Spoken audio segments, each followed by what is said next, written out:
Hi. Hello. Hey. One. Hey, Jay. Hi, how are you?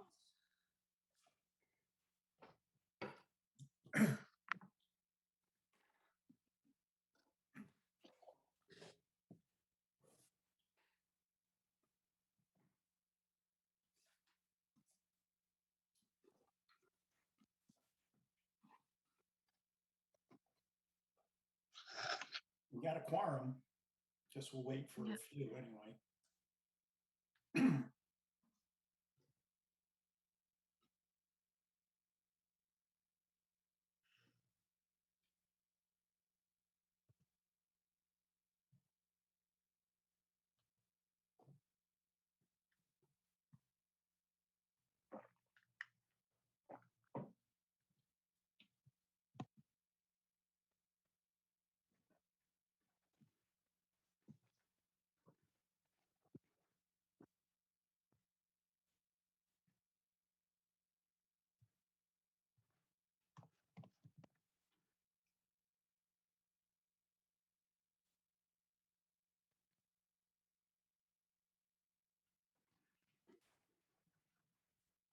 Hey, Diane, this is Paul from WACA. Just want to let you know that we're going to be recording and streaming tonight, and we're ready to go when you guys are.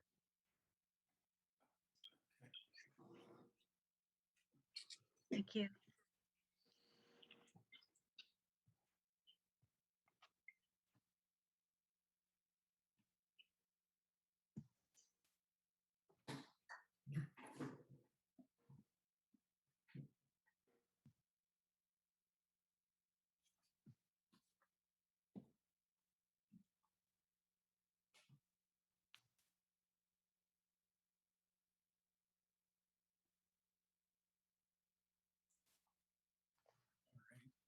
Should we start and then Barbara will come in? We have 4 of us. Okay. All right. Sorry, Okay. yeah, I would say, yeah, I think, is it Connor? Is that you on WACA? It's Paul tonight. Oh, hey, Paul, how are you? Good, good. Yep, so Paul will do the countdown for you, Ron, and then Okay. hopefully Thanks, Barbara will join us. Okay, stand by. Coming up. 2, 1. And we're live. Hi, I'd like to welcome everybody to the Board of Health meeting for Ashland on October 5th, 2021. Just a quick disclaimer, this agenda is subject to change and includes those items reasonably anticipated by the chair to be discussed at the meeting. Not all agenda items may in fact be discussed, and other items not listed may also be brought up for discussion to the extent permitted by law. So we'll call the meeting to order at 6:03. Anybody for citizens participation? Normally Mark Tassoni's here, but I don't see him. Nobody? Okay. I'd like to introduce, I don't want to butcher your name, Tina, so I'm going to let you kind of, tell everybody exactly how you say that. She's a public health intern from Boston University. Hi, my name, everyone. My name is Tianfeng Zhen, and you can call me Tina. So I'm a public health intern from Boston University, and I'm now a senior student major in health science. So I just started my work a few weeks ago. So far, what my main task for the intern is review the operation manual from other communities and figure out if there are any things on the Ashland town can learn from it so that we can revise and create one for the new operation manual for the Ashland town. And at the same time, I also have some additional like a small task like the infographic design for some infectious disease. And later I will just still work on the operation manual for our maybe few weeks, and then like move on to the other part related to the local public health. That's great. What year of school you in? Senior. Senior. Yeah. Do you want to be in public health when you're done? Yeah, so actually I'm now part of for +1 program. So I will pursue my master in public health in Boston University after like my undergraduate. Okay. And just one other question from me. What can you be a little bit more descriptive of what the operation manual for the Board of Health is, or what it entails? I pretty much thought that chapter, the general laws, chapter 111 was our manual kind of, but what does that mean? So for operation menus, there are some like application and the regulations from other other communities in MAs. And then there are some comments and similarities when they design the regulations and applications. So we can see if there's anything we can apply in the Ashland town. And there's also like specific like certificate application that is only appeared in like 1 or 2 like local communities, and we can figure out if this kind of difference is only suitable for like certain condition happen in that place, or that can also apply here. And we can figure out, is there anything new that we can figure out to best suit the public health condition in our town? And Dr. Ron, I can do some more input on this. So Yeah. it was a manual actually I had, from my previous boss, they had done some work on the South Shore communities. And it's just an internal document, just in general, like, how procedurally we do stuff Yeah. at the office. So it's just trying to modify the document according to the needs of Ashland. It's just a manual. Supposedly, something with lead comes up in the community, and anybody or Laura want to look like, hey, how do we approach it, or how do we proceed it? It's just a document that we have. It's just a manual, just an outline, simple stuff like the steps that we take in that particular scenario. So we're just adapting it to the needs of Ashland. Yeah, that sounds Thank great. Good luck with it. Any of the members have any questions or like to say anything? No? Okay. I was gonna say, I just wanted to say thank you, Tina, for helping us with that. I think that's wonderful, and it's nice to have a nice fresh set of eyes. Reiterating a little bit, but when we've had an intern before, I assume you'll probably have to do the same thing as when you finish your final project. You'll be doing a presentation in front of our board. You present the manual, and that will be your final project. I assume it's the same procedure for most schools, right? It could be, yes, So Okay. if, we'll bring her back in front of the board, just to Yeah. present whatever we did in her tenure with us, Yes, That's great. Thank you. thanks. All right. Welcome, Tina. Thank you. Thanks, Tina. You're welcome to hang around, but don't feel obligated, okay? All right, thank you. Moving on, Superman up there in my upper left, Ed, Sergeant Berman, please. Hi, everyone. So I have some updates for everybody. Right now we have about 20 open cases. We seem to be hovering right around that 20 mark every week. Most of you, I hope you've all been getting my emails on Thursday where I drill down in the data, where I'm be able to show you the age range and vaccine status. We're about a 50-50 split right now. So about 50% of our cases are unvaccinated and the other 50% are vaccinated. So we're definitely seeing our share breakthrough, similar to all the other communities around us. I wanted to also, let's talk real quick about the new testing site that went live today. So as some of you know, we were approached by the state to see if we could come up with a drive-through testing to take that out of Framingham. Framingham was kind of struggling with finding places. They kept getting moved around. So Project Beacon does remain at St. Tarcisius Church. We went live today. Yesterday was supposed to be our go live date, but the rain kind of put a damper on that. So today by 7 o'clock, we're scheduled to do about 120 people today. I was there for the start and stayed for a while, very smooth. I don't think anybody waited in line more than 3 minutes. So the testing is at the MBTA train station on the Memorial Drive side. That's on the West Union side of the railroad tracks. It's going to be held Mondays, Wednesdays, and Fridays from 7 a.m. to 11 a.m.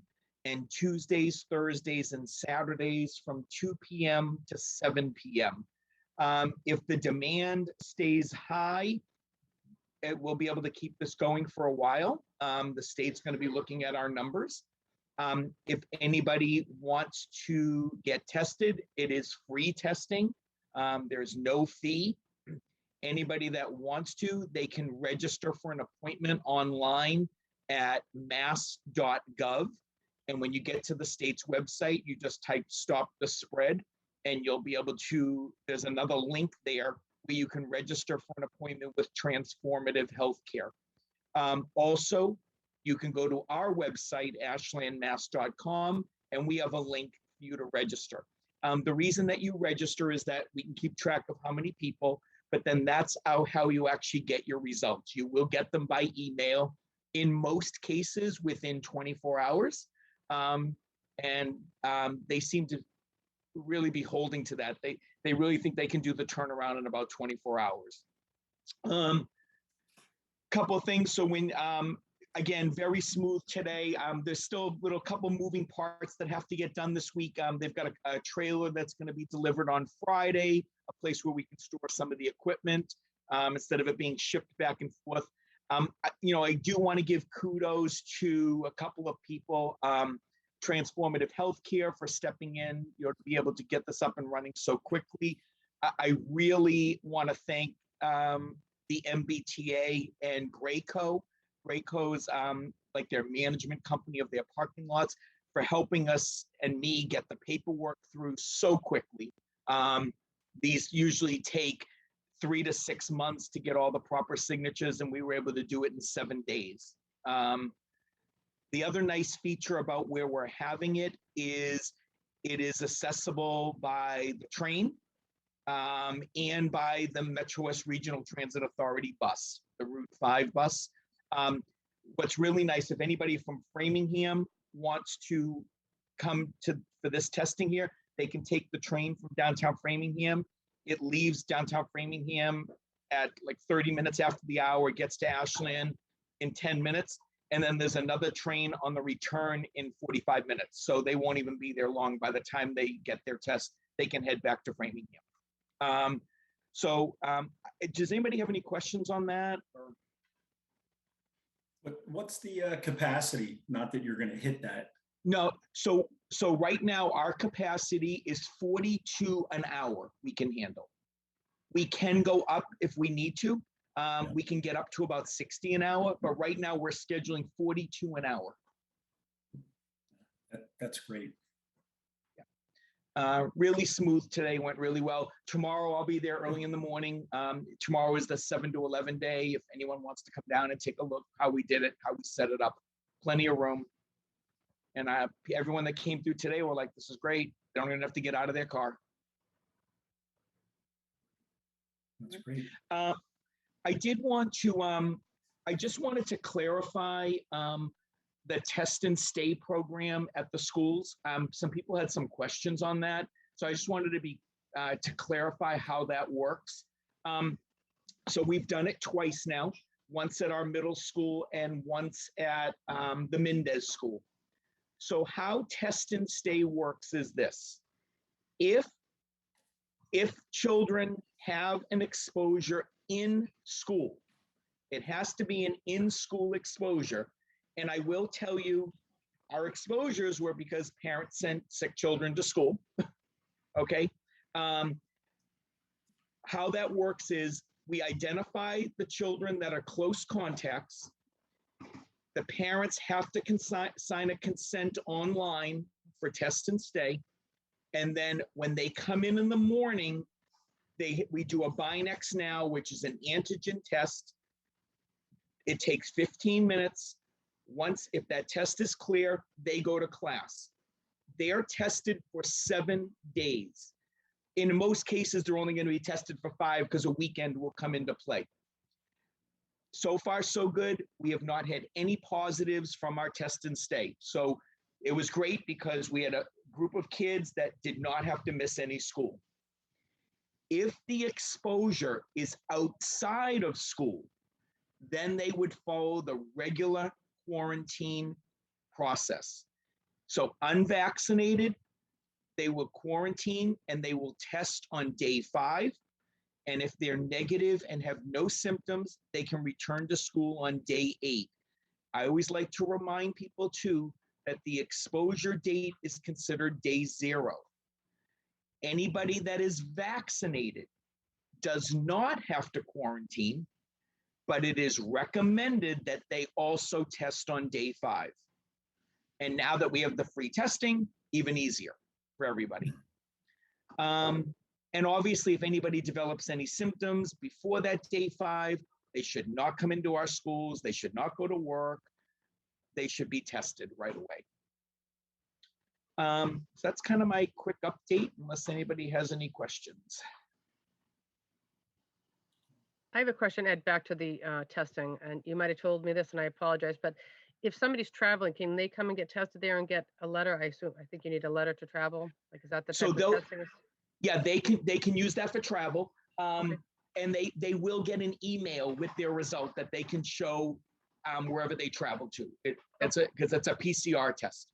Okay, thank you. That's great. Anybody else? Okay. Okay. No. All right. Ed, thanks as usual for everything. And certainly, like Diane would say, feel free to stay, but don't feel obligated. So I see Dan is Tom Ryder. Does it matter which way we do this, Diane? Should we let? Tom sent a letter in, so he in both cases, he recommends the waivers be approved. Right. So can we just move to that, or? Yep. So Dan can present, and then we can just vote on the waivers accordingly. Okay. Before we start, if I can just add something. So yeah, I know this is for Raj. I know it's hard because I can't. I'm looking at everybody. So Raj, this property happens to abut, I'm assuming, the property that we're having a property line discrepancy. So this is in the same vicinity of, again, I think it's 579 Chestnut.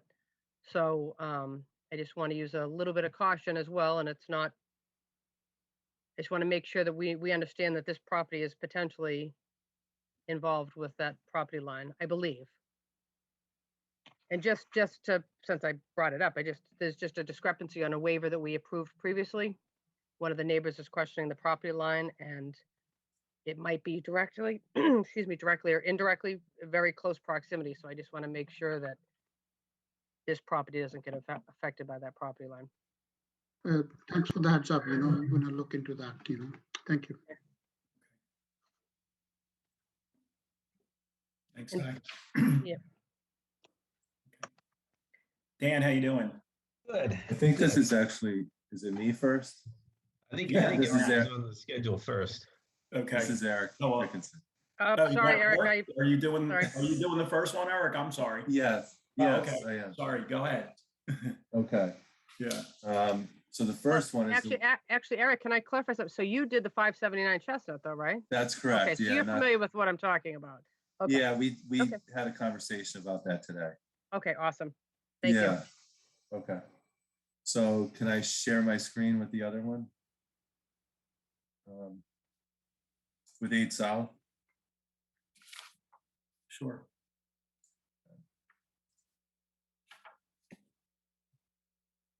Can everyone see or? Okay. So this is 8 South Street.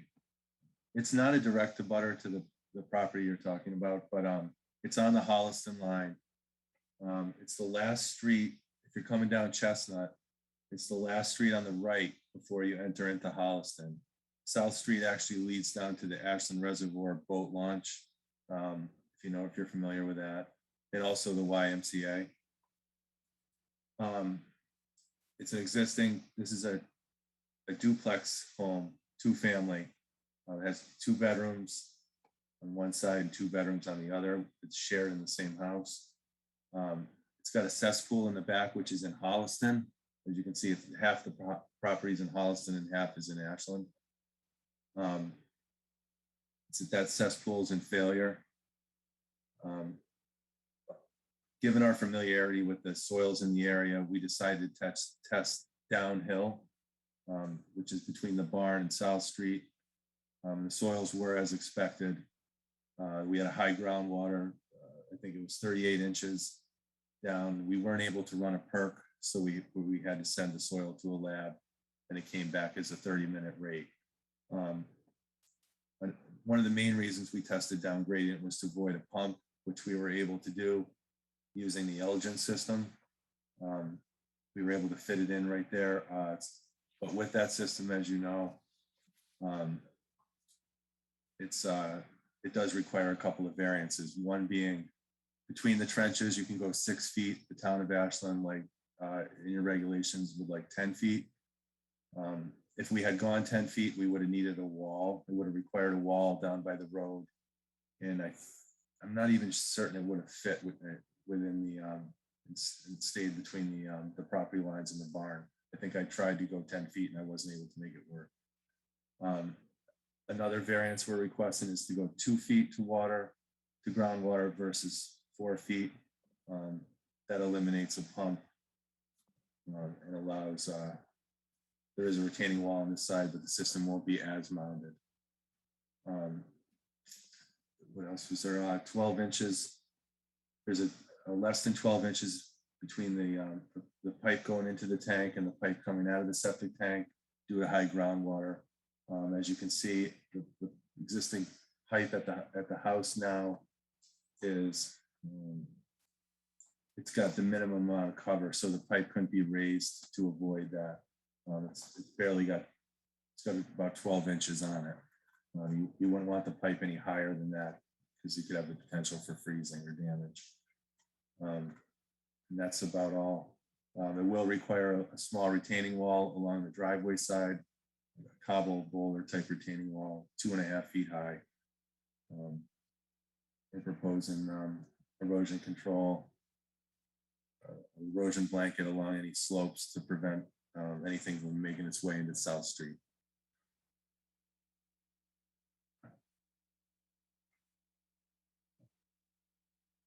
Okay. Eric, can I ask you a question? Yes. Just because I don't recall of it hearing this before. So the 310 CMR 15.405, the 12-inch separation. So that's the pipe Yes. coming out of the house has to be, well, it has to be more than 12 inches above seasonal groundwater. Is that what it is? Actually, it's the pipe going into the tank. You have to have a separation. There I scrolled up, seasonal high groundwater, we interpolated it based on what we found down here. And you say that the rule of thumb is groundwater follows grade. So if you took the 38 inches minus where we saw the high groundwater, minus the existing grade up there, which is 101, that groundwater elevation of 97.8 is higher than the invert going into the pipe. So during the high groundwater season, that pipe will be underwater. Okay. So we're stating that everything will be sealed with hydraulic cement and it'll be watertight, which we'll confirm when the septic tank goes in. Okay.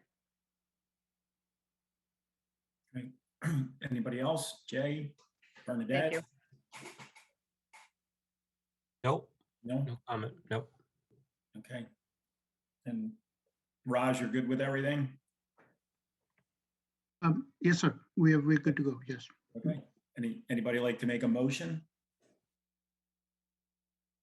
I can move the motion to approve 579 septic system. Anyone wants to second the motion? Okay. A So second, yeah, but do you say for 579? I thought we were discussing 579. No, we're at 8 South Street. Okay, 8 South Street. Yep. Okay. second, Okay. Anybody like the second? Right. Diane, do we have to be more explicit with the variances? I know you usually word it that way. Is that something that we should do? That's fine that she can move them. There's no deed restrictions or anything like that on it. So by moving the waivers is fine. Okay. All right. All in favor? Aye. Diane, aye. JI. Great. Okay, great. Thank you. Eric, thanks a lot. Okay, thank you, guys. Have a great night. Yeah. Okay. And so, all right, Dan, now you're up. Sorry about that. All righty. Can Let me, Eric, before you go, I apologize. I just pulled Tom's email and I apologize. He is saying that the waiver, we need a deed. Roberto, ¿cómo te vas a salir? All right. Oh, okay. Right. Tienes que esperar a que te dejen. It does need a wait. So it does say deed notice on the bottom. Could you mute your I was just phone, trying to whoever flip. iPhone just logged on? Can you just mute that? We're in the middle of a discussion. Sorry. Sorry, I apologize, Eric. You probably. No problem. So, Tom Ryder said that, a deed notice at the sieve analysis and alternative system. Does that have to be a deed recording on the property? Yes, because it's Okay, a ya four nomás bedroom. esperas ahí a ver si te dejan, Roberto. We're using the Laura, can you Elgin. mute them for me, please? Yep. Sorry. Yes, because it is, we are, Thank you. Okay, so I apologize. no So problem.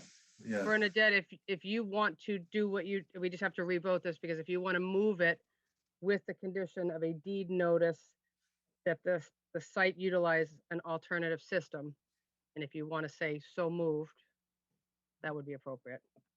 So when I move the motion for 8 South Street to utilize an alternative what system? Yep. Yes, With a deed recording. with the deed recording. Okay, any seconds? Second, Don't have to, yeah, okay, all in favor? Aye, Aye. thanks, Diane. Sorry about that. Okay, yeah, thanks. Thank you, thanks, Eric. Ian. Thank you. thanks, Eric.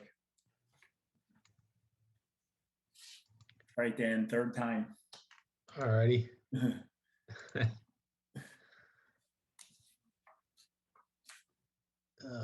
Are you seeing the plan or? Yeah, Okay. So this is 64 Waverly Street. Fairly straightforward. We're proposing to put a conventional stone and pipe septic system in the backyard to replace a couple of existing cesspools. If you recall, we did the neighboring property, which is owned by the same person, earlier this summer at 58 to 62 Waverly. You can see that system was installed over here. As I say, it's a conventional system, fairly straightforward. It's compliant with Title V. However, we are asking for a couple of the Ashland regulation waivers because it is fairly tight backyard and the slope starts to drop off pretty quickly as we head down to the railroad tracks behind this property. So we're asking for trench separation of 6 feet instead of the 10 feet. And we're asking for a waiver on the garbage grinder requirement to keep the system at a reasonable size. And the third one was the 2 percolation rates. If you recall, we actually did do 2 perk rates, but they were on the abutting properties. When we were out here, we did the soil testing at the same time. And it was pretty consistent all the way across the back here. So we're asking for that waiver on the perk rate as well. And with that, I can turn it over for any questions. Okay, I don't really have anything, anybody of the board members? No? Dan, just a curiosity, is that other system been installed yet? Yes, it has. Just curious. It was quick. Yeah. Right. Okay, anybody like to make a motion? I can make the motion if I word this correctly. Motion to grant the waivers for 64 Waverly Street. Is that right, Diane? Yeah, it doesn't look like there's a deed restriction on this. This, excuse me, this one would be a garbage disposal deed recording also on the property. Oh, it is. Yep. Okay. Okay. So would I add that into? Yep. Okay, with garbage disposal and deed what on the property? Recording. Record, okay. Okay, I'll second it. second that. Okay, great. All in favor? Aye. AI. Yep. Aye. That? Okay. All right. Right, that's great. Great, thank you very much. Thanks, Dan. Yeah. You know what I think will be helpful, I can work with Laura too on this and with Raj, is that if we provide suggested waivers, I'll say, excuse me, suggested votes for the board members, just so we can all participate in the vote. I just think it'll be easier Yeah, for I was- everybody to look at something, so. Yeah, I think you had created one before, Diane. I was looking at that Oh. today and I was going to send it out and then I was like, I didn't want to confuse matters, so I figured we'd talk about that. So Yeah, yeah, that's fine. it's a good idea. Okay, moving on to item 7, or agenda item 7, Los Cabos Restaurant, 300 Elliott Street. I'm sure everybody saw the report. Seems like, yeah, everything's been mitigated. So I think, is it, Raj, do you want to chime in or should we just give it to Tom? Yes, Dr. Ron. So Tom will explain it more, but Okay. as how it was followed in the past, we wanted to bring them in front of the board and do explanation of what went wrong and what they're going to do moving forward to keep the operations running safely, But Yeah. I'll give it to Tom of what transpired, and what happened at the restaurant. So Tom, if you can please go ahead. Sure. Good evening, everybody. Good to see everybody. So I think it was around September 23rd, the Board of Health Office became aware through Beth Reynolds and Laura about a Facebook post describing a change of ownership that had occurred at Los Cabos. In the post, it claimed, which appeared to be the restaurant's Facebook page, claiming that a gentleman by the name of Roberto will take full control, and I quote, of the business. So that prompted a series of email exchanges and phone calls with Cesar, who we know to be the owner. And then finally, I conducted a routine sanitary inspection on September 28th to ascertain the status of the business and who actually was running the business. When I arrived, it became immediately apparent that there wasn't a certified person available. The certificates that had been posted there, or the ones that we had on record, were expired, meaning the certified food manager certificate, the allergen awareness certificate, and the choke save certificate. Upon interview of the person in charge, who was in fact the gentleman by the name of Roberto Diaz, although well-intended, couldn't really answer basic food safety protocol questions, final cooking temperatures, which was concerning to us. I moved into the kitchen area, and just a backstory. This location has a history, and if you look in the inspection history, with some pest activity that does occur. Generally, in the past, it had been concentrated to a rear storage room. On this particular occasion, it was immediately apparent that the infestation had meandered out into the kitchen area. There was droppings on surfaces in and around where food is prepared at the cook line. There was some cleaning and sanitation concerns. There was a coffin freezer in the back room that looked like it was defunct or not in use. And upon opening it, there was apparent mold growth and filth inside of that. There was a disconnected soda line drain leading into draining into a foil pan on the floor with stagnant water. Contributing to the pest activity was both doors to the restaurant were wide open. The trash storage area was strewn about with bags of trash. The dumpster was uncovered. There was standing water out there. So all these things are obviously contributory factors to enticement of rodents. And it was apparent that, you know, they kind of had set up shop inside the building. So given those findings, I contacted Agent Gupta and conferenced in Diane Mortensen from the field. And we both made the collective decision to suggest that the business be closed. And the folks on site there were cooperative, and they voluntarily closed the business. And they were ordered to correct the violations immediately, and to provide a pest control integrated pest management report, which they have since sent to us, and I forwarded to the board tonight. And to provide updated certified food safety management certificates, which they have since provided to us, and to correct all noted violations, which they have since done. I conducted a follow-up inspection on September 30th, and the inspection did pass. I conducted a routine check this evening, and I dropped off some food safety literature in Spanish to the management there, and the food manager was found to be present. The current food manager now is Roberto Diaz. Through conversation with Cesar, and I might be corrected if I'm wrong, but apparently Cesar still owns the business, and he's planning on eventually passing it on to this gentleman, Roberto.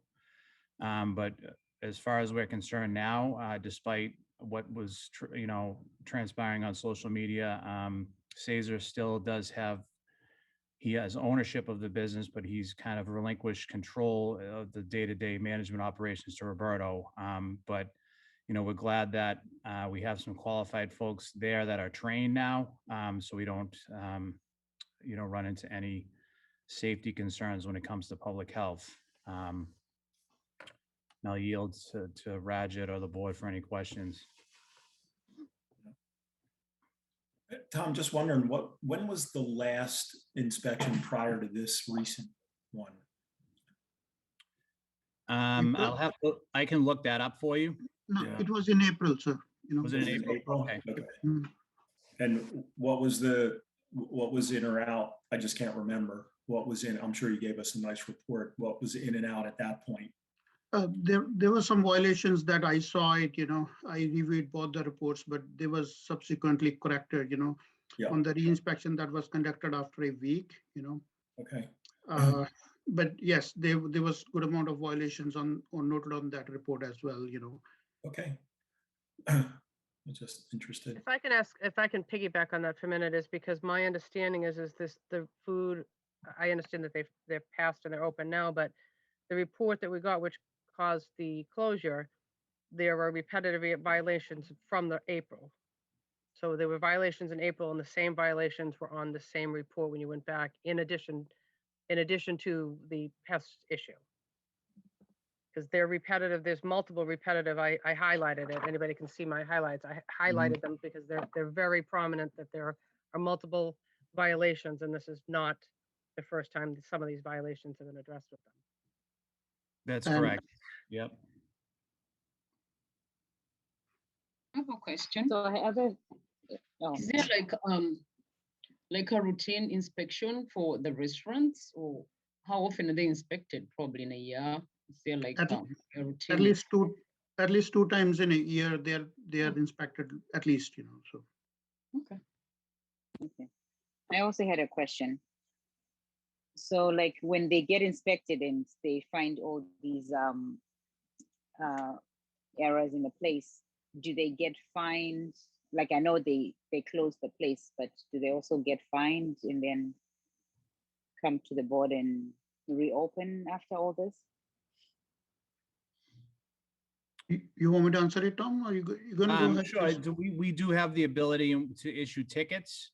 We do fine in restaurants anything above 2 visits. That's a mechanism that we do have at our disposal. So I wanted to also, we have a couple of new board members. I just wanted to explain, Tom and I unfortunately have history with some inspections in the past. So Tom reached out to me and I just reiterated to him what the board in the past has done. And you may have read it in the newspaper. But the board takes repetitive violations very seriously. And when this happens, we call them in front of the board to discuss this publicly, because I'm sure we can all agree that our residents deserve better than this. And it's not acceptable to have repetitive violations or infestation, and to find out about a potential transfer. It's just not the way that we like to conduct business. So we call them in front of our board to discuss this. And we want to make sure that they understand how serious we are and how serious we take our food establishments. And not, we want to make sure that they understand. They might not have received an actual ticket, a violation for this, but I do appreciate the fact that it was a voluntary, that they clearly knew something wasn't right, but unfortunately they should have done it on their own before we got there. So that's why we bring them in front of the board, is to have a discussion about this and then set conditions, because clearly we would not allow a transfer to happen with these conditions in place. So, Roberta, you have, are you pretty much set? I know Tom's usually really good with giving certainly, everybody, but particularly, new owners or food managers, all the information they need to stay compliant with, the health regulations, from the state, which, are pretty stringent. But, and I agree with Diane, there's 18 things that are out of compliance here. And, some of the pictures were certainly not, I'm sure, what you want to portray. So are there steps in place to mitigate this, meaning to improve the track record of the restaurant so that these things are minimized or hopefully non-existent in the future? You're on mute, Roberta. Sorry, I'm sorry. That's okay. It was really my goal, to keep the place clean. Unfortunately, he come before we get it done, everything, because we start outside to clean, the deck right now. We just washed the whole deck, and we was gonna start for the dishwasher stuff. Place, and then we're gonna start a little bit. That was my goal, to make a really good cleanup. That's why we empty a freeze to throw away, because we're gonna make the place better, clean also for the kitchen guys. Make a clean space for the employers also. But that was my goal, but I was gonna just in the beginning start talking with Cesar, but because Cesar, he's the one he's gonna say yes or no, because he's still the owner, he's still the manager. But I was just to help him because he was away. And that was my goal. Like I said, we start outside and we was gonna focus inside, but it was just in the beginning, but that's my goal, to do a really, really deep cleanup and keep it the same way every single day. And I already had a meeting with employers to keep it clean every single place on the restaurant for the future. It's not a week, just for the day. I really talk with everybody right now. Before Thomas show up at the restaurant, everybody has already the meeting. We have to do a good, really deep cleanup, and we're gonna keep it like that. It's gonna be better for everybody, better for the employees, better for the customer, and that's my goal. But we need some time. We already did it, and we're gonna keep it the same way.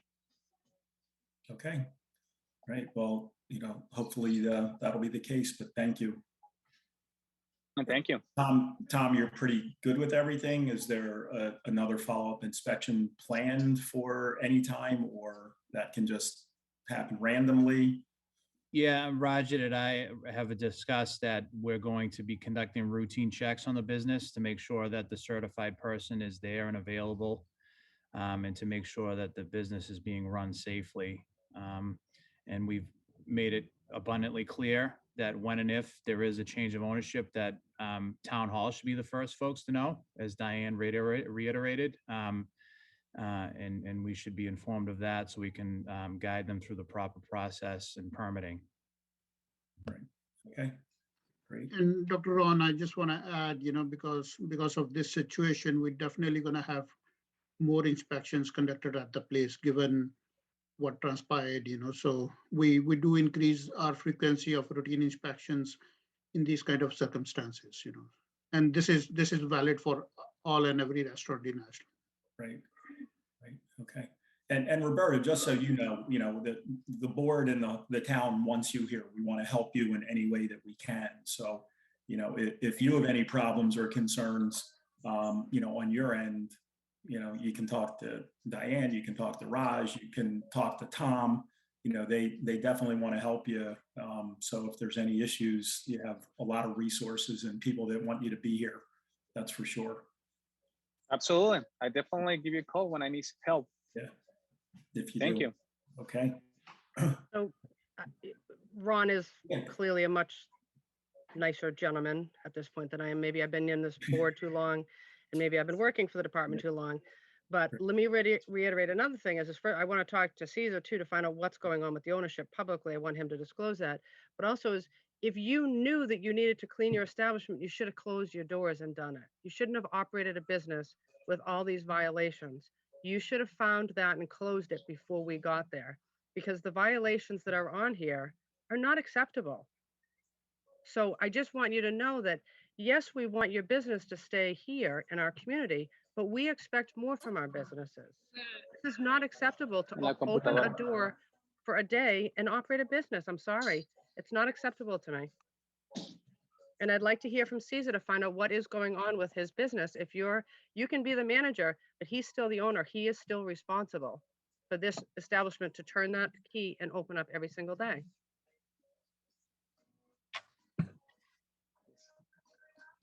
Yes, can you hear me? Yes, we do. Yep. Yes. Yeah, you could hear me? Yes. Okay, no, that one of the issues was, like I was telling Tom, the thing is that, like she said, I know it's unacceptable, but I ran into some health issues that I had to attend immediately. I'm kind of pre-diabetic. I didn't have time to do everything as I wanted to. It was just, I had to do it because I was getting real sick.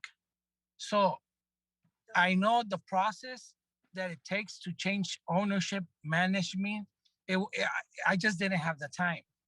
So that's why everything came out like this. And like I told Roberto, we were already working on the serve safes and on everything. It was just bad timing about the post of the Facebook. I just didn't want to let him hanging like that. I didn't want our customers to find out through somebody else that I wasn't there no more. Unfortunately, everything came up wrong because of the post and everything, but I'm still the owner. Like I told Roberto, he's helping me out. I'm there. I mean, I'm back from the doctor. I'm pretty sure I'm feeling way better, and I'm gonna help him hopefully when the point comes, he'll buy the business out of me and we'll make everything legal. I didn't go to you guys because, I wasn't sure if I was gonna sell or nothing. First, I wanted to take care of my health issue and see what's going on from there. And like Tom said about the pest control, we do have a pest control every month. We changed that to once a week, but we had it under control, and we did have the doors open because we have the outdoor patio going in and out, opening the doors every time the server had plates or drinks. It was kind of hard, so we had the door open. But once they started with the demolition of the street and all the bushes, it got a little bit worse because that's their home, and it just got worse at that point. But there, I know we should have closed the doors. It was just easier to keep them open. But now that we got that violation done, we're keeping all the doors closed. We just have to open them whenever we go out. Yeah. So those are, I don't know what else you want me to tell you, but those are kind of my plans. In the end, I might still be the owner for the next 5 years. Right. Once I get my health issue all settled down, I might be still the owner. So I have a couple follow-ups. So were you the owner? You were in charge. I'm glad you're feeling better. I'm sorry you're having some health No, issues. thanks. But in April, hopefully you were well in April. Oh, yes. Okay, so the same violations are April, the same violations now. So that's a concern of mine. So even if we respect the fact that you had a medical situation, but the violations that were there in April were the same violations now. And if it cannot happen like this. Yeah, no, and you should have been responsible and closed the doors. Oh, no. And if Roberto didn't feel comfortable with it, he should have closed the doors. And my other comment is that because I do look at the information before the meeting, your pest operator said he's coming back every 2 weeks.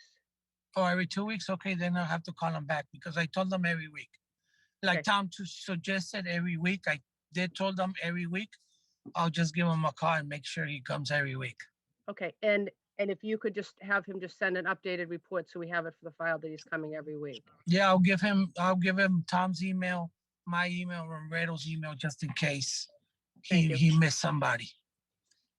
And I just want to add on a little bit, so from both Mr. Season and Roberto, I expected a little better response than what you have given right now to us.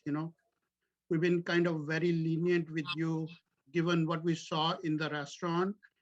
And in 2 days window, we allowed you to open back. But this evening, I expected a little better response from both of you, that you're gonna do better, that's your responsibility. I remember 2 months back when you came to my office asking for a catering license. Yes. I gave it to you the same day.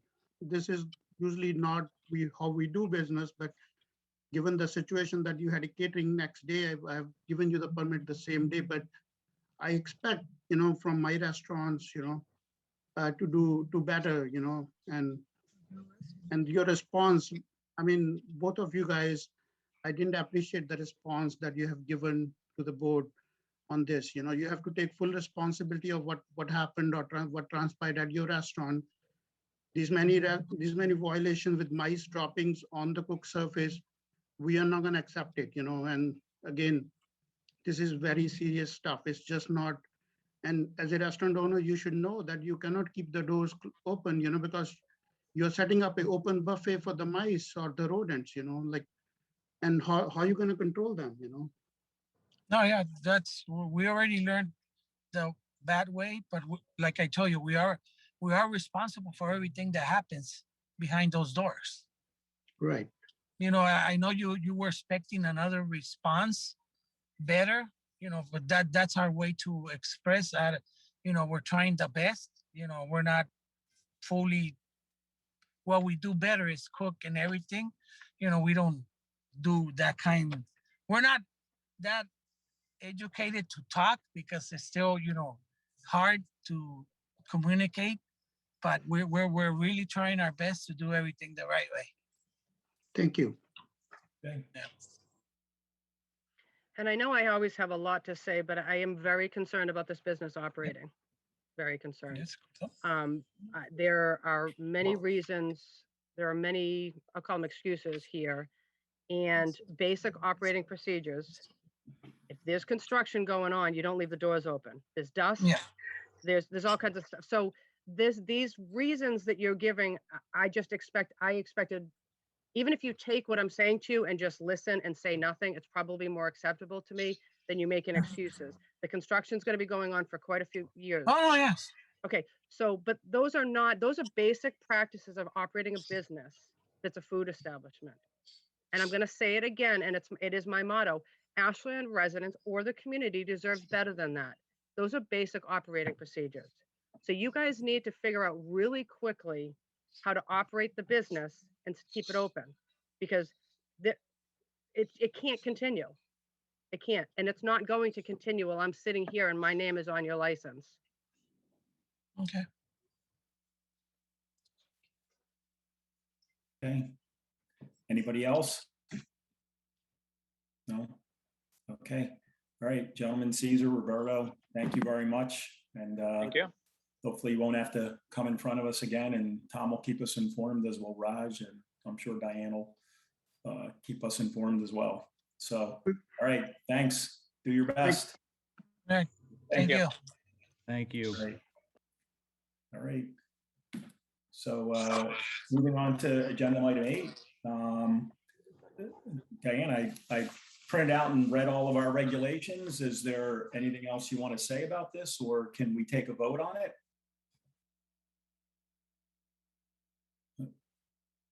You're muted, Di. There you go. That's okay. Sorry, I know I get hot under the collar, my fellow board members, but this is not. Just from my perspective, I didn't know exactly how to approach that. So I appreciate your stepping in. That was, deep breath. Yeah. All right. So the animal rules and regulations. So we wanted a little bit more time to just go over a couple of things.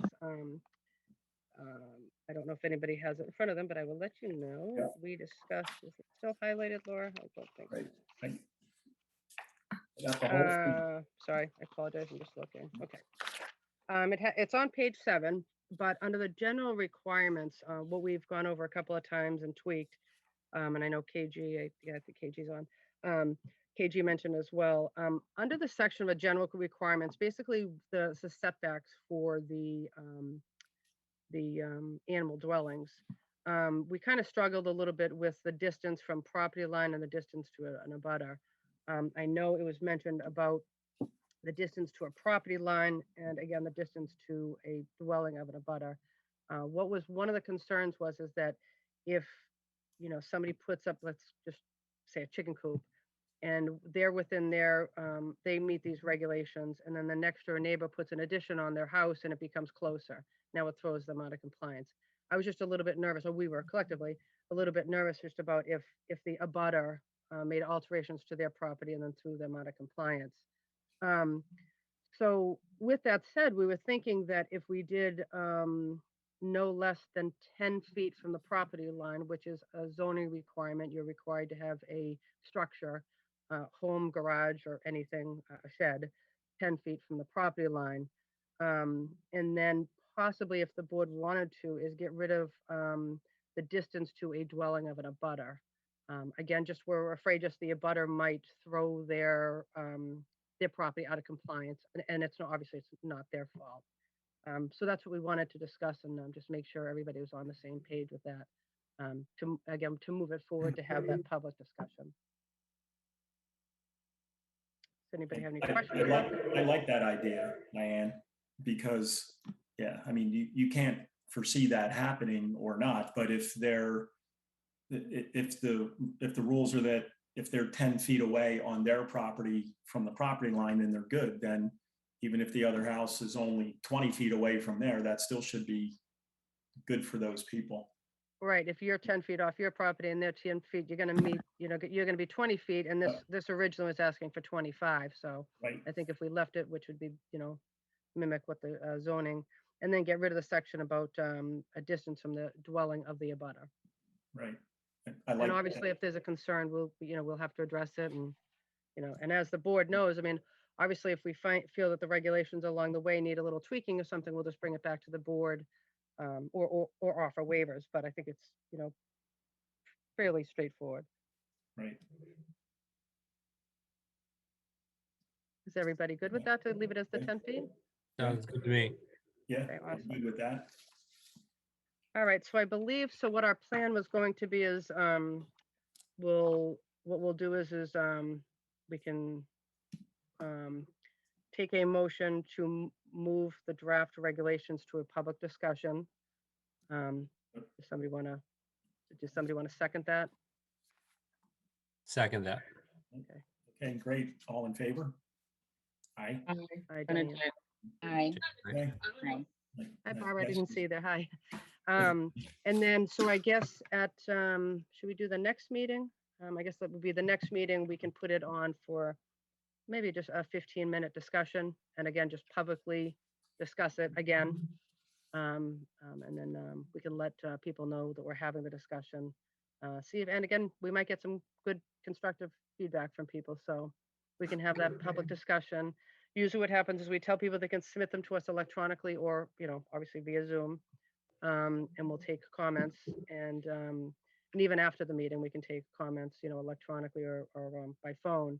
And then at the meeting after that, we'll vote to adopt the regulations, and obviously if there's any comments or things like that, we can discuss it, and then vote to adopt them, and then make them effective, a month or so ahead.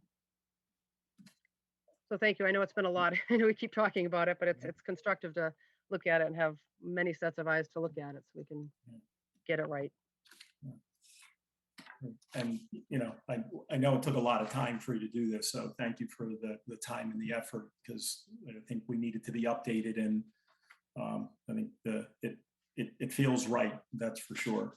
Right. So, thank you.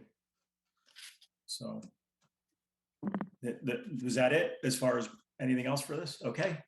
All right, that's great. Great, and I know number 9 was supposed to be for tonight, but I guess that got put on hold. Do we think we have time to do it next time, Diane, or should we put it on for after that? So for the retreat? Yeah, So, so there's a couple things. So for the retreat, I thought we could have solely just a retreat. So maybe we can do it, maybe the next meeting, a regular meeting, I guess, and then after that. Obviously, it's a public meeting we would have for the retreat. It doesn't have to be recorded, doesn't need to be live. Yeah. But pretty much I know, and again, we can talk about it. I mean, if we decide to meet in person or have a hybrid, some people in person and some people remote, we would be required to wear masks in the town hall building. okay, So, I mean, we may just, and that's, I mean, I'm okay with it. We can do 6-foot distancing. And then, again, I don't think we would have to worry about microphones to talk into them. We can just obviously talk loud so they can hear each other. So if we want to do that in person, that's fine. My goal is just, just like I took the animal regulations, somebody else might have a passion and want to do another regulation or something else. So I thought that would be just, maybe, an hour meeting just to sit and talk about what everybody's goals and objectives are, and everybody take on a project. And if I can just stem off that, because the decisions at every turn meeting is coming up in, I think, about a week. And that's a perfect example. I don't know if any of the new board members are interested in attending. Ron and I have attended in the past as kind of liaisons for the board and then reported back. But it's a good way to get involved and meet new people in the community. And they do wonderful things. So those are things that I thought that we should discuss at a meeting and try to get together and accomplish some fun things, hopefully together. Okay. So I know Bernadette would prefer, I believe, to be remote, right? Not necessarily, just depends on the day. So Depends on the day and the time. Yeah, and if we met in the select board meeting room, I don't know that we're going to have a large turnout. So I mean, collectively, we could space out because we're not televised. We could space out, and then everybody, just so everybody feels comfortable being in person. And just kind of, chit chat for a little while, and, maybe Raj and Laura can come up with some things, maybe that, some ideas and things that we can all take on for the next, I say 6 months, a year, whatever. And I mean, Absolutely. try to, think of the same thing as is why you ran for the board, or got appointed to the board, is, what your passion is. It might be to help Ed Berman or Sergeant Berman on something. I mean, just different things we can all kind of get into the thick of things, hopefully get back to somewhat, I'll call it normal. Yeah. So do we want to pick a date for that? I think we have our next two. So the next meeting is the 19th. Would we prefer to do the retreat on the 19th and a regular meeting in November, or vice versa? I'd be happy to do it on the 19th. Do the retreat on the 19th? Yeah, if that Okay. works. Good. Yeah, The before it 19th. really starts getting cold if we're gonna meet in person. Time, do we hope to do I that? mean, if you want to separate them out, Diane, I'm okay with doing that as well. I mean, Okay. meeting on another night, we could meet, if it's just us, we could probably go downstairs to the meeting rooms. That's a pretty big area where we've had meetings before. If people feel comfortable with that, it'd be nice to do it in person, but I'm happy doing it online with everybody too. Well, it sounds like everybody is good with meeting in person. Like I said, I mean, there is a requirement that we wear masks in the building, but we're not going to be worried about being heard through a microphone and being televised. So Yeah. I think if we're in a room like that, I think we can all hear each other fine, us collectively. So do you think it would be better on the 19th to do the retreat, and then we'll do the regulations on November? We can't do November 2nd because that's election day. Yeah. But we can do, we'll have to talk about our next meeting anyhow. But if we do the retreat on the 19th, I mean, I'm fine with that, but that means we're still going to have the meeting for the public forum for the animal regulations first and then meet. So logistically, can we do the meeting, from the selectmen's room or no? the only thing I'm worried about is, like I said, because there is a mask requirement, that I just don't know. I mean, we can try it. I mean, I guess I'm just worried that people in the public won't hear us through the microphones. I guess we could pull our mask down when we're speaking to the microphone.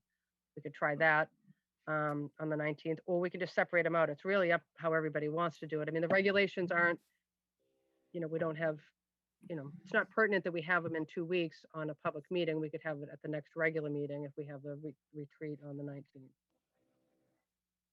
Okay. I mean, I'm good with, does that work for everybody? The 19th, if we do, we'll just make, that'll be our agenda, and maybe we can meet, downstairs or upstairs, wherever we feel comfortable. Mhm.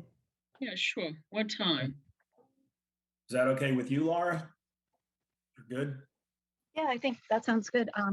Okay. We can just check and make sure the meeting room is available in both rooms, B and C, so it can be open. And yeah, we can meet down there at 6 o'clock and spread the chairs out, and we can just record it. I'll record it with a little hand recorder, but yeah, we don't need to have it recorded by WACA. We can just meet more casually. Okay. We can have Ed give us all COVID tests, a couple days before. And not gonna happen. Ed will all be in on Sunday. Ed and I have reached a whole new level by him giving me a COVID test. Excuse me. You can all go wait in the line on Saturday morning. And bring your cards with you. Yeah. All right, so we'll do the 19th, and then I guess on the 19th, we'll figure out what we're gonna do, because. For the Yeah, for the following meeting. Yes. Okay. All right. All right. And we're not doing dinner on the 19th, right? We're just gonna have just a regular meeting, right? Yeah. Okay, Right. okay, that's fine. I just wanna. Great. Awesome. So Food will be bring- good. Okay. Would you say you want food? I said food will be good. Yeah. I'll bring the food. I'll find out what everybody likes, so we can do that. So. Yeah, Okay. I think it's good to, I mean, obviously we haven't been in person So it's like, it would be nice to sit. No, I think it would be too. Awesome. Okay. All right, moving on to the consent agenda. Review and approve meeting minutes for June 30th, 2021, July 20th, 2021, August 17th, 2021, and September 7th, 2021, and the year-to-date budget for fiscal year 2022. I forget, do we have to vote on this, Diane? Yep, I'll make a motion to approve the consent agenda. Okay, second that, anybody? Second it. Okay, great, all in favor? Aye. Aye. Okay, Aye. looks like that passes 5-0. Raj, you're up. Thank you, sir. Yeah. So the first agenda item is Arbor Virus. So far in the state, we have not seen anything on EEE. That's a very good news. With West Nile virus, we had 144 water samples, mosquito water samples so far in the state, 1 animal case and 7 human cases.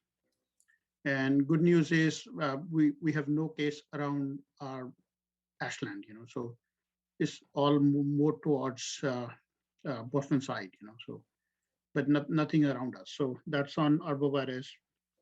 With Metro West Control District, we did had our compliance checks last Friday. And luckily, all of our 17 vendors in the town passed, they didn't had any sale to the minor or stuff like that. So, and I just want to inform the board, our surrounding communities have a lot of sales, till last Friday, 13% of the surrounding communities inspection checks failed, so there was good number of fines issued, so I guess Olivia told me, I guess there was like 12 or 13 vendors, till Friday around us, that have sales, and there was issued $1,000 fines. Wow. I'm just laughing. They're probably afraid to come in front of the board to see what I'm going to say.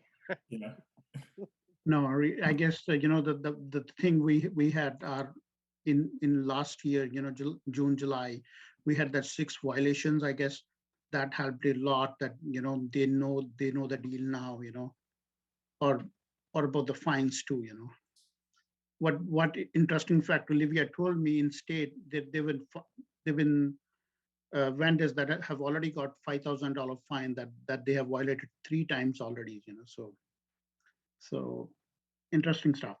The next agenda item, we're going to be applying another grant with our Metro West collaboration. It's Mass in Motion grant. It's a grant where we can get around $80,000 to $160,000 annually. And this grant is more on active living and access to healthy and affordable food, like healthy living, healthy food kind of situation. Small grant, but I'm going to be applying again Hudson as the main agency, because we already have gotten 2 grants with them. For first the fill-in gap grant, and then the CIC grant, so those 2 grants are already on. About the Minde School, Mr. Chair, you have asked me last time, and we have looked and we have discussed this with Lisa Mead also. Yeah. Now, I have sent a document to the board that was sent to me.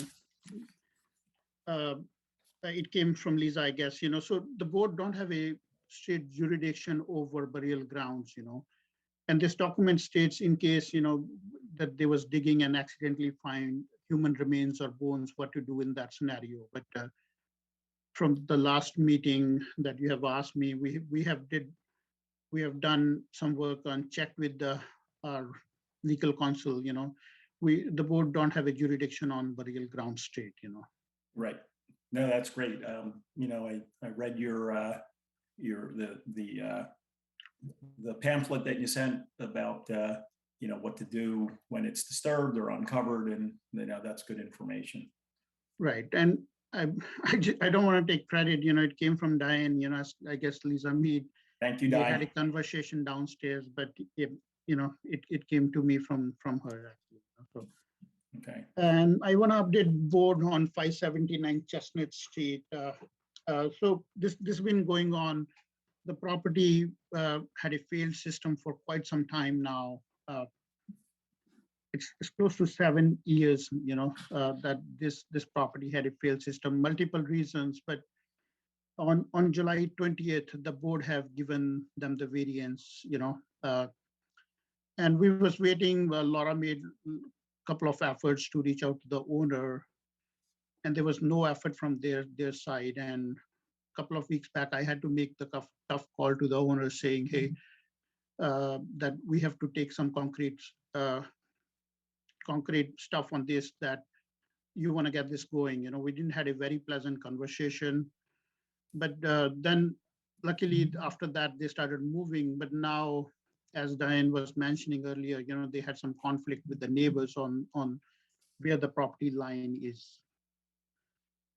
Even around 4 o'clock, Eric have sent me an email that they did get it surveyed, and according to Eric, it's the correct property line, but there were a couple of upset neighbors at 11 Loring Drive and 571 Chestnut Street, So we are just dealing with that. Hopefully it gets straightened out, but I just wanted to bring it to the board just so that everybody knows where we are on this property. And I guess that's all. A couple of other comments, because of this last COVID situation, myself and Tom, we're going to be putting up some trainings for our food establishments. Should be starting that soon, and we're going to make it, at least 3 times a year, kind of food safety trainings that we're going to give out to our vendors. Not vendors like our establishments, here in Ashland. The next training we are preparing for like maybe in a month or so, So we'll see if we're going to do that first on Zoom and then eventually move it in person. But that's where we're going to be putting together. Yeah. And I just want to thank Dr. J. He's going to be joining me on the marathon day. Just want to say a word of thanks, beforehand. You're welcome. My pleasure. Thank you. If you have any more questions for me, please, I'm here to answer. Yeah. Raj, just one question regarding the potential for fines. I didn't really even know that existed. How does that work just in general? So a couple of things. So what we have in our fee schedule, when, again, depending on what kind of establishment we have, like we have 1, 2, or 4 inspections per year. Like, so our low risk, what we call as like grocery stores, right? Yeah. We have 1 inspection every year. For food establishment restaurants, we have 2 inspections every year. And something like a nursing home or a hospital, we do conduct 4 inspections a year. That's the routine stuff. Okay. Now, besides this routine inspections, like if a restaurant have 1 routine inspection, they have another re-inspection that comes with it. Now, if Tom or myself have to go to a restaurant for a second re-inspection, we have a provision of $50 fee every time we go out. So this is just for our time and just to better, the restaurant that, hey, get this going, because if the first re-inspection we come out, your violations are not corrected, you have to pay a fee. So that's one thing. And second thing, this is in our bylaws that we have fines for non-compliance. And we have some rooms as inspectors, on how much fine we can give. Depending on the severity, we can issue a $100 citation, we can issue a $200 citation, or even more, depending on the severity. And I guess I mentioned this a couple of meetings back that there was actually 2 restaurants, we have given them $200 fines. Oh, wow. It's more if our violations are actually classified as priority foundation and core items. Priority items are they're like red items for us, right? So if you have that happening again and again, and if we see that on a re-inspection, then we give out fines. But this particular restaurant, Tom have actually briefed me, and Diane too, that they had violations, and that's why I was a little tight with them. Like, hey, that's not the response we want from you, because this been keep happening, and we're going to keep a close eye on them. And that was one reason that we took this tough decision to close the establishment, so that they actually learn. And there was actually a food safety, I was concerned, and you might have seen the number of violations on the report, so. Yeah, it's quite a report, that's for sure. Right. Yeah. Can I ask another question kind of related to Ron's? So in the case of Los Cabos, it sounds like it was closed and then they remedied things and it was reopened, but prior to them coming to the board. Is it typical that it would be with multiple violations that they would be allowed to reopen before coming to the board? Dr. J, it might have been very tough, if the board meeting for somehow didn't happen for X number of days, for us to keep. And I mean, we have to think about, a legal standpoint too, to keep a restaurant closed, without any valid reason, so. Sure. So, I mean, that was one thing, like, so the board of meeting, we have to actually close the operations on Wednesday, Wednesday evening, and we reopened them on Friday evening, But they had corrected all the violations on the report at that time that we have to reopen them, Right. But yeah, in a circumstance yeah. like, if they didn't open it, then they should have appeared before the board, and the board should have taken a decision on what to do in, moving forward. But as they have corrected the violation, so we have to justify, we cannot keep them closed, So if right. I hopefully I answered your question, You did. Yeah. Yeah, that makes sense. I mean, it's a very hard time, given pandemic, and a couple of days closure is also, I guess, is a big financial impact on a restaurant, so. I just wanted to add to that too, Jay, because they knew what was coming when Tom was there, and he explained that they voluntarily closed. We didn't do an emergency closure. They did it voluntarily because they knew what the next step was going to be. I see, right. So that the board was going to close them. But clearly, if Tom went back or Raj went back and either the violations still existed, or they didn't feel that they were knowledgeable, or I should say their responses weren't good, we would clearly have them in front of the board, potentially to pull their license. Like if the situation wasn't getting any better, that they were going to make progress to open the door, it would be something that the board would have to have them in front of them and give them proper notice to potentially either suspend or pull their license. It's never happened since I've been involved that we've had to pull somebody's license for food that I recall. Usually people are pretty responsive. And it actually sometimes usually helps them when they come in front of the board to talk to the board, just to understand where we're coming from. Also I'll say defend themselves, because a lot of times the newspaper gets in touch with this, and they look at the report and get alarmed. So when they hear that they've corrected all the violations, things like that. And it's also to let them know the severity, obviously, of the violations. But it'll be an interesting one from here, I think. Yeah. Yeah. Thanks for explaining. I appreciate it.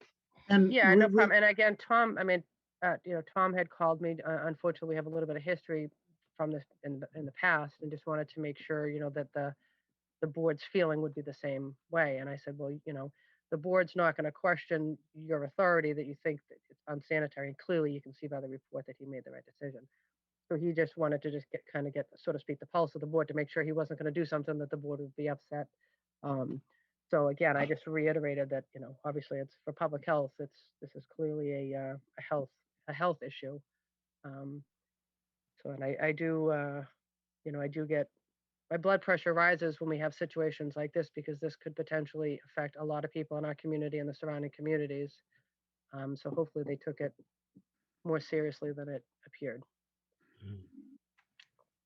And I just wanted to say, we're going to keep a very close eye, not that, we, as Dr. Ron mentioned, we are happy to help at any corner with any training or whatever we can do. But I mean, the food safety is one part, we were very concerned, and I totally understand, given my background, like there can be a language barrier, but that cannot be excused as far as the food safety is concerned, like, so we have to be a little rigid on that part, but we are And I here. don't want to beat a dead, I don't want to beat a dead horse, but even you said to them, they asked you for something, you turned it around in one day.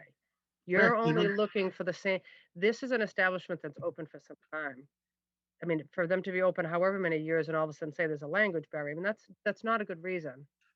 I mean, we, like I said, you're willing to work with them, but this was not, I don't like a lot of things of this situation. I'm very uncomfortable with it. And I hope that they prove me wrong. I really do. And I don't know if this is true. I heard they're in the process of opening another restaurant. I don't know. This is just a hearsay that I got, but I don't want to publicly say that, but I mean, that's what we came to our attention, that they're opening another restaurant, so multiple factors here, we don't know what the truth is, but yes, I mean, I gave him the permit same day he applied for a catering, because he had catering scheduled somewhere out of town. They asked him, hey, the town where they was doing, they said they were not gonna permit you if you don't have a catering license from Ashland. And he came to our office and we did write him a catering permit, we just don't want him to lose business, so. But that I pointed to Dr. Rons, like we are here to help them, but now we cannot compromise anything on food safety, and given the number of violations was huge, so. No, I completely agree that those conditions required exactly what happened. No doubt. And that's why we did consult with Diane, as a board member, and moving forward, as Dr. J have mentioned, like you want to be more involved with the board, and next time we will definitely bring you out on these situations. We definitely appreciate this kind of help, so. I'm But glad Diane was there. Well, and I have to I'd say, be very interested. Yeah. I did, this one I did not go on, but I honestly, I think it's very healthy for each board member to go, whether it's a routine or I'll call it an emergency call.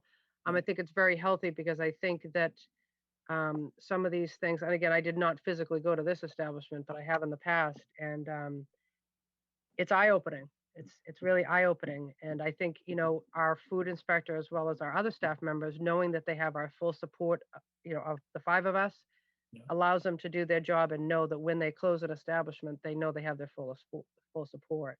And that's what I reiterated to Tom, because I just said to him, I said, none of the board members are going to say, no, you shouldn't have closed them down when you see a report like that, or ask them to close, or even if you did an emergency. But if you're interested in going even on a routine inspection with them, you should go and see what Tom does. It's he does a fabulous job for us. Yeah, I would be interested. I do think it's important. I mean, if I'm going to be involved in this and making decisions to, see some things firsthand at least a few times. Absolutely. Absolutely. Especially when you have, I was going to say, especially when you have I mean, hopefully you don't have too many, but when you have an establishment in front of you, you can say, listen, I was there, I saw X, Y, and Z, because sometimes people trying to minimize it, but it's the same thing on the septic. And I know I always have a lot to say, but even if there's a septic variance in front of you, you have every right to go visit the property, do drive-bys. Obviously, don't be a creeper, but go, look at these things, or even though animal waivers, because they're asking for something from us, and it's our name on these permits and licenses. So please don't hesitate to ask to be involved or go on and do these things, because that's what we're here for. Is we're to help the resident, but also to help the board. And your vote means a lot to us, as well as the residents of town. So so just remember that you have a right to go look at these things yourself. Yeah. Yeah. Do we usually have to make an appointment if we need to go there, or we just have to inform Raj? What happens?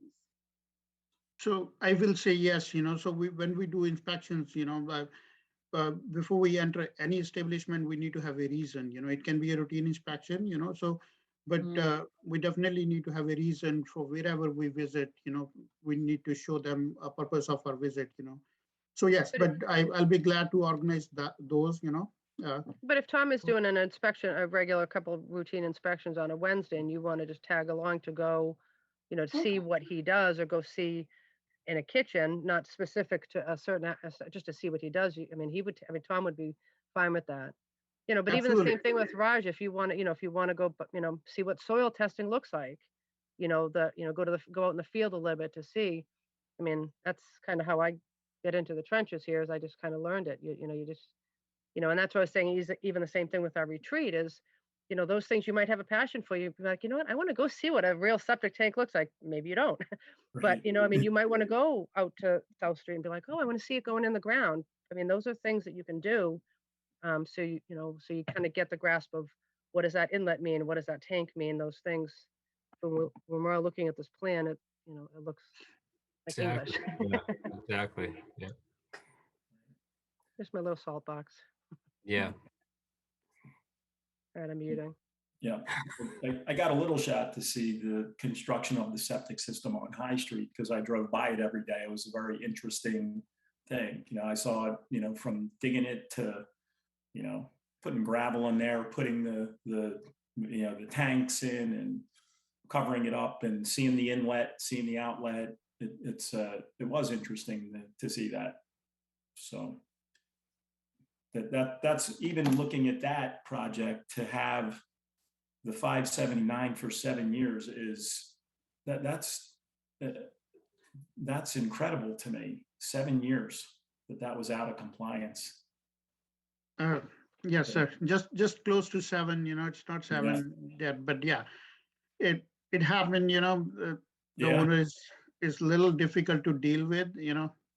Sure. I did had a little unpleasant conversation with him, but I guess at this point we had no other choice. But they was just buying time at every stage of what they was doing. There was other things too. Like from the department side or but that was a lot of time. So that property, I mean, when that one goes in, I might have to do a drive-by because that's on Chestnut Street. That's the castle. I don't know if you guys know the house right after the Warren Conference Center on the right-hand side. It's a stone building with a very large garage. It is absolutely beautiful property. So that might be a one to drive by. Gotcha. Diane is going to help me because he have already told Laura that I'm not welcome to his property. Given the conversation, so it might be a board member who have to. Well, go the there, funny thing is the property that we approved. I was on the wrong side of the street, but 8 South Street he used to own. That's how long. See, I've been around way too long. He used to own that property at 8 South Street. Was putting in the septic too. So it's just ironic that his old house to and that his property. That's all right. I'll inspect it for you, Raj. I'm just kidding. Definitely not qualified for that. My goal is just to get it done, get in compliance, so. Yeah, well, that's the most important part. Mm-hmm. Sure. Okay. So 12, I guess we can review that next time. So it just to review, is the 19th meeting just going to be the retreat, or are we going to at least discuss? We don't want to do that at the same time, right? We'll table that till the November meeting. Yeah, there may be a septic review, but other than that. Okay. All right. And if there's anything else anybody wants to, I guess we'll know more after our next meeting, if we want to throw anything else on the agenda.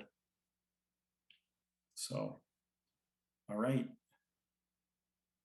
Everybody good? Anything else to say? Nobody? Anybody want to make a motion to adjourn? I'll make a motion to adjourn. Yeah. Second? I'll second it. There you go, Bernadette. All right, all in favor? Aye. Aye. All right. Thanks, Tina. Thanks, Raj. Thanks all. Have a good night, everyone. Good night, everyone. And of course, Laura, thank you very much. Thanks for doing the agenda, like you always do. All right. Bye. All right. See you, Have a everybody. good night, everybody. All right. night. Good night. Here, good night.